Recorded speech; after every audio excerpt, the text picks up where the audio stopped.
अदानी की बढ़ाते light bill के खिलाफ मुंबई के दहिसर में जबरदस्त आंदोलन।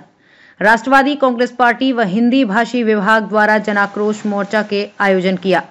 बोरीवली पश्चिम स्थित गणपत पाटिल नगर गली नंबर 1 से गली नंबर 14 के बीच अदानी के नोटिस और लाइट बिल से जनता हैरान परेशान है।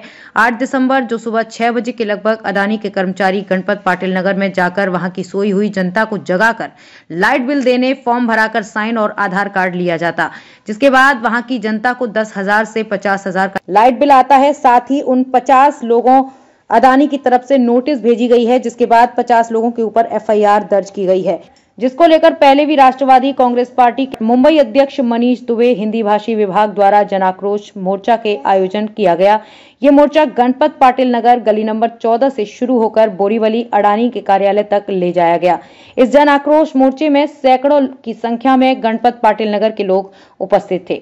इस मोर्चा में प्राजक्त तनपुरे, पूर्व नगर विकास ऊर्जा राज्य मंत्री विजयानंद शिरोडकर, जिलाध्यक्ष उत्तर मुंबई के साथ राष्ट्रवादी कांग्रेस पार्टी के कार्यकर्ता भी उपस्थित थे। अडानी अधिकारियों को लिखित ज्ञापन दिया गया कि 50 लोगों पर एफआईआर दर्ज की गई है, उसको रद्द किया जाए। गणपत पाटिल नगर वासियों को लाइट की व्यवस्था की जाए, लाइट माफियाओं पर कार्रवाई की जाए। हमारे महाराष्ट्र के नेता आदरणीय जयंत पाटिल साहब के मार्गदर्शन में मुंबई के नेता राखीताई जाधव जी के नेतृत्व में हमारे बीच में राउरी जिला अध्यक्ष राउरी से चल के यहाँ पे उपस्थित प्राजक्त दादा तनपुरे, हमारे जिला के अध्यक्ष विजय दादा शिरोडकर, प्रियाताई वांदेड़कर और हमारे सभी राष्ट्रवादी कांग्रेस पार्टी परिवार के माध्यम से हमारी वार्ड क्रमांक की जनता, हमारी बहन रीता जी, यहाँ पे सुलोचना जी उपस्थित है, तमाम लोगों के माध्यम से जो 20 से 25 सालों से गणपत पाटिल नगर में रह रहे हैं, उन लोगों को बिजली और पानी की सुविधा नहीं मिल रही थी। 2020 में आज के दिन ही हमारे नगर विकास मंत्री दहिसर में दौरा उन्होंने किया था, जनता दरबार लगाया, उसके बाद में लोगों को बिजली और पानी कनेक्शन मिला। और आज 8 दिसंबर को सुबह 6 बजे अडानी के 20-25 लोग आए, सुबह 6 बजे लोगों को सोते हुए जगाया और लोगों को बोला कि आपको हम बिजली का कनेक्शन देने वाले हैं, ऐसा बोल के सबसे झूठा आधार कार्ड पे साइन लिया, सब चीज़ें करके, और 5-6 दिन बाद उनको सबको नोटिस देने का काम किया। और पता चला कि 22 तारीख को उनके ऊपर सेक्शन 135 का एफआईआर रजिस्टर्ड हुआ। तो जनता में बहुत ही आक्रोशित हमारी जनता ने यहाँ पे आज मोर्चा निकालने का काम किया। और हमने यहाँ पे हमारे प्राजक्त तनपुरे साहब के नेतृत्व में अडानी के ऑफिसरों से मिले, खेड़कर साहब से, और उन्होंने हमें आश्वासन दिया है कि जो आप पे एफआईआर हुआ है वो एफआईआर हम लोग लीगली रद्द करने का काम करेंगे। तो इस मोर्चे में आने के बाद में वो रद्द करने का उन्होंने आश्वासन दिया। और हमारी दूसरी मांग थी कि जो लोगों को कनेक्शन नहीं दिया जा रहा है, इसके लिए उन्होंने हमें बताया कि हम सीआरजेड और माजमा का वहाँ पे आपका मीटिंग लगाएंगे। तो हमारे आमदार साहब ने बोला कि आप वो मीटिंग लगाने का काम कीजिए, हम वहाँ उस मीटिंग में हम जरूर उपस्थित होंगे। तो इसी तरह मुझे ऐसा लगता है कि आने वाले 2 से 4 महीने में गणपत पाटिल नगर ही नहीं, दहिसर विधानसभा के हर वार्ड में, हर क्षेत्र में, हर परिसर में अडानी के माध्यम से बिजली कनेक्शन देने का काम हम लोग करेंगे। कनेक्शन न देने का क्या कारण बताया? उन्होंने कनेक्शन न देने का काम बोले कि सीआरजेड है। तो मैंने बोला भाई मुंबई शहर में तो बहुत जगह सीआरजेड है, लेकिन वहाँ पे करोड़ों के बंगले बने हुए, लोगों को बिजली कनेक्शन दिया गया है। तो यहाँ पे ऐसा आप एक देश एक कानून की बात करते हो और यहाँ पे अगर बिजली कनेक्शन कोई मांगता है तो आप दूसरी बात करते हो।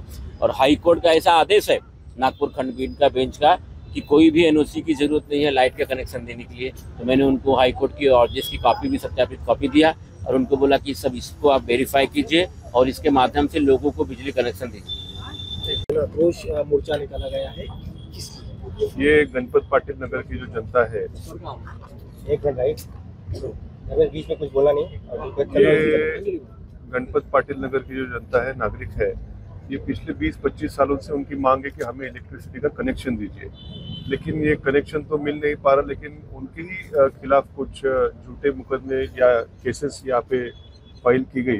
तो इसके हिसाब से हम लोग अभी चर्चा हुई है, तो उन्होंने बोला है कि 1-2 दिन उन्होंने मांगे, वो लीगल थोड़े सी टीम से डिस्कस कर से इस पे सोल्यूशन निकालेंगे, ऐसा आश्वासन उन्होंने हमें दिया है। तो इसलिए वो तो हो जाएगा। लेकिन इनको जो कनेक्शन मिलने की बात है, तो उनको उन्होंने बताया कि सीआरजेड होने की वजह से सीआरजेड की अथॉरिटीज़ है, उनके साथ एक मीटिंग भी लेने का उन्होंने आश्वासन दिया है। हम लोग भी उस मीटिंग में आएंगे और फिर उसमें कुछ हल निकलने की संभावना है। अडानी का कहना है कि न्यायालय से एक आदेश आया हुआ है कि ये सीआरजेड का प्लॉट है, तो यहाँ से तुरंत पुलिस को और बीएमसी को और अडानी को इनको नोटिस बजाया गया है और तुरंत मीटर निकलवा दिया। नहीं, अभी उन्होंने कनेक्शन तो दिए नहीं है, वही सीआरजेड का कुछ बहुत सारे उसमें मसले हैं। हमारा तो मानना है कि ये एरिया शायद से सीआरजेड में है ही नहीं। तो उसके बारे में हमारे मंत्रालय में, मेरे कैबिन में भी बैठक हुई थी और अभी भी एक मीटिंग करने का हम लोग ने निश्चय किया है, तो वो मीटिंग में कुछ ना कुछ हल जरूर निकलेगा, ऐसी आशा है। अडानी का कहने का है कि हमारे लिए कस्टमर ऑलवेज गॉड है और स्वागत हम करते हैं, बट हमको न्यायालय से जब नोटिस बचे तो हमको कार्रवाई करना है और हमारे विजिलेंस टीम सुबह पहाटे भी जा सकते हैं। नहीं, वो वैसी बात नहीं है। वो जो बोल रहे कस्टमर हमारा किंग है, लेकिन टाइप्स ऑफ कंज्यूमर्स है वो भी महत्व है। मतलब ये तो रेवेन्यू उनसे उनको जो मिलेगा, वो जो बड़े इंडस्ट्रियल कमर्शियल कंज्यूमर्स है उनसे ज्यादा रेवेन्यू मिलने वाला है। तो वो बात में अभी मैं जाऊंगा नहीं, लेकिन जो मीटिंग अगली उन्होंने बोला ही है उसमें कुछ ना कुछ हल जरूर निकलेगा। अगर हल नहीं निकला तो आपकी आगे की नहीं, हमारी तो हम तो इनके पीछे खड़े रहने वाले हैं। मैं विधानसभा में भी ये मुद्दा उपस्थित करने वाला हूँ। और ठीक है, अभी 8-10 महीने की बात है, फिर तो हमारी सरकार आने वाली है, तो उसमें तो लीड लेके हम ये प्रोजेक्ट दादा आगे बढ़ो। काय सांगणार? इसी के साथ मुंबई के बोरीवली से पुलिस महानगर के लिए जितेश चौधरी की खास रिपोर्ट।